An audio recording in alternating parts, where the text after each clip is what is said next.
सत्यवादी दानी राजा हरिश्चंद्र की कहानी।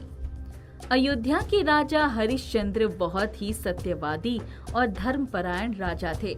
वह सत्य बोलते थे और किसी भी कीमत पर अपने वचन को सदैव निभाते थे। वो बहुत बड़े दानी भी थे। उनके द्वार से कोई खाली हाथ वापस नहीं जाता था।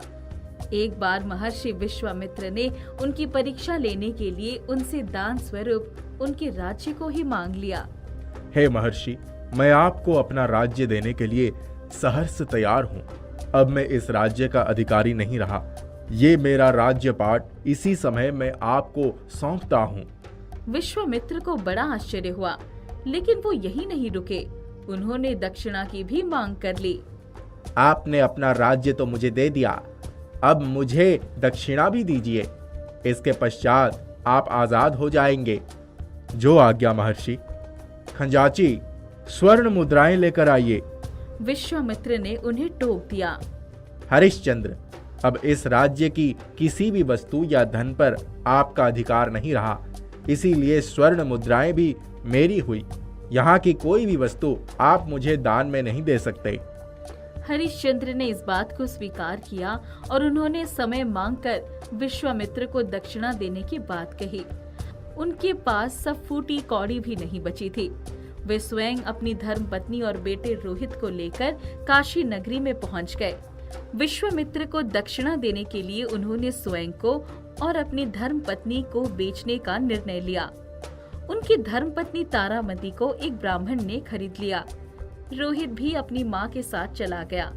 हरिश्चंद्र को एक शमशान घाट के मालिक चंडाल ने खरीदा।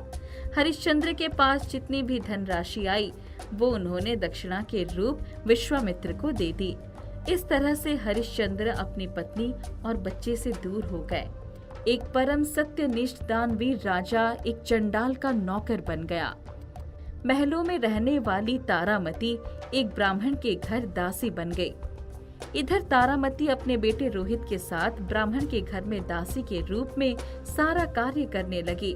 ब्राह्मण बहुत सदाचारी और दयालु था, लेकिन उसकी धर्म पत्नी बड़े ही कठोर स्वभाव की गुस्सैल स्त्री थी।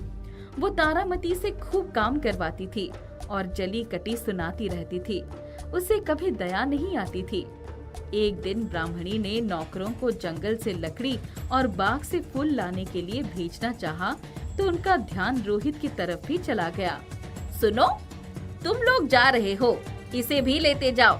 दिन भर खेलता रहता है, मुफ्त की रोटियां तोड़ता है। मालिक, ये तो बच्चा है। हाँ मालकिन, मेरा रोहित बहुत छोटा है।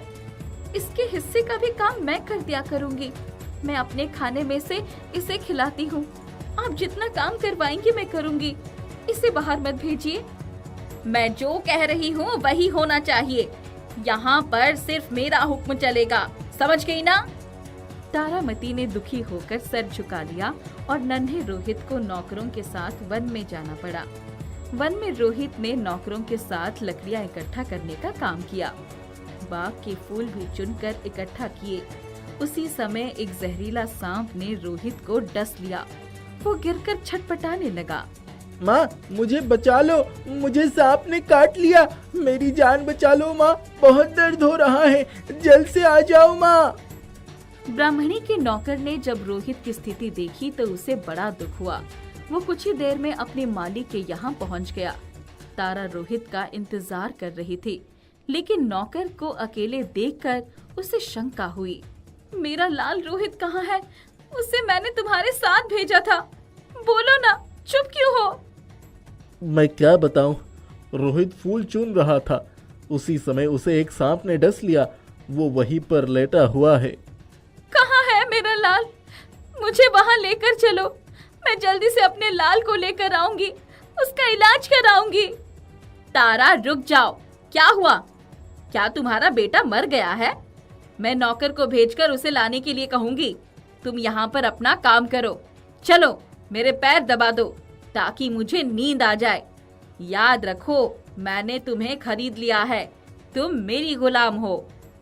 तारामती की आंखों से आंसू बह रहे थे और वो एक मजबूर दासी की तरह अपनी मालकिन का पैर दबा रही थी। अपने बेटे रोहित की चिंता उसे सता रही थी। वो इंतजार कर रही थी कि मालकिन सो जाए, वो तुरंत अपने बेटे के पास पहुंच सकती है। उसने भगवान को याद किया और मालकिन को नींद आ गई। तारामती वहां से उठकर नौकर से पूछकर उस बाग के पास पहुंच गई जहां रोहित को सांप ने काटा था। रोहित जमीन पर पड़ा हुआ था। अपने लाल को उस हाल में देखकर तारामती का कलेजा कांप उठा। माँ अपने बच्चे को लेकर जोर जोर से रोने लगी। हे भगवान, राजपाट गया, पति भी दूर हो गया और आज मेरा लाल, मेरी जान ले लो, मेरे लाल को ठीक कर दो, मैं अपने बेटे के बिना नहीं रह सकती। तारामती ने अपने बेटे को गोद में उठा लिया और अकेली महिला शमशान घाट की तरफ चल पड़ी। भाग्य का खेल देखिए कि शमशान घाट पर अंतिम संस्कार का कार्य करने के लिए तारामती के पति हरिश्चंद्र चंडाल के रूप में बैठे हुए थे। तारामती ने सोचा कि वो स्वयं बेटे का दाह संस्कार करे, लेकिन हरिश्चंद्र ने आवाज दी, रुक जाओ, यहाँ किसी भी मिट्टी का दाह संस्कार मेरे द्वारा ही होता है। उसके लिए कर चुकाना पड़ता है। आपको कर तो देना ही पड़ेगा। मेरे पास फूटी कौड़ी भी नहीं है। आप कोई वस्तु दे सकती हैं। तारामती ने ध्यान से देखा तो वो चंडाल के रूप में दूसरे कोई नहीं, उनके ही अपने पति हरिश्चंद्र विराजमान थे। तारामती की आंखों से आंसू बह निकले। हे स्वामी, ये लाश किसी और की नहीं बल्कि आपके पुत्र रोहित की है। इसकी मृत्यु सर्प के काटने से हुई है। मेरा रोहित, हे भगवान, ये कैसी परीक्षा ले रहे हो? मेरे जिगर के टुकड़े को ही मेरे सामने मैं इस रूप में देख रहा हूँ। हरिश्चंद्र की आंखों से भी आंसुओं की धारा बह निकली। भाग्य ने भी उन्हें एक ऐसे मोड़ पर खड़ा कर दिया था जहाँ संबंध और धर्म दोनों निभाने थे। वो धर्म के पक्के थे, इसलिए उन्होंने अपने कर्तव्य का पालन करना उचित समझा। हे देवी, मैं अपने कर्तव्य और धर्म से मुख ही नहीं मोड़ सकता। मैं अपनी मजदूरी नहीं लूंगा, लेकिन मेरे मालिक का हिस्सा तो देना पड़ेगा। आपसे कर लिए बिना मैं इसका दाह संस्कार नहीं कर सकता। हरिश्चंद्र की ऐसी बात सुनकर तारा ने अपनी ही साड़ी को एक तरफ से फाड़ दिया और कर के रूप में दे दिया। उसी समय चमत्कार हुआ और सामने महर्षि विश्वामित्र प्रकट हो गए। हे राजन, आप सचमुच बहुत बड़े सत्यवादी, धर्म के पक्के और महादानी हैं। मैंने आपकी कठिन परीक्षा ली है और आप उसमें पूर्णतः सफल हुए।